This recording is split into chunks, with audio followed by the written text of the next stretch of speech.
issued a severe thunderstorm warning for Nicholas County in central Kentucky, southeastern Harrison County in central Kentucky, north central Bourbon County in central Kentucky, until 6 p.m. Eastern Daylight Time.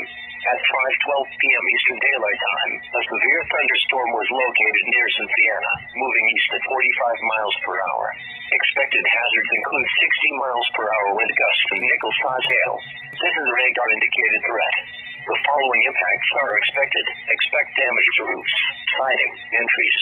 Locations impacted include Cynthiana, Carlisle, Millersburg, Morning Glory, Ellisville, Colville, Latter, Mars, Venus, and Hooktown. If on or near a body of water, get away from the water and move indoors or inside a vehicle.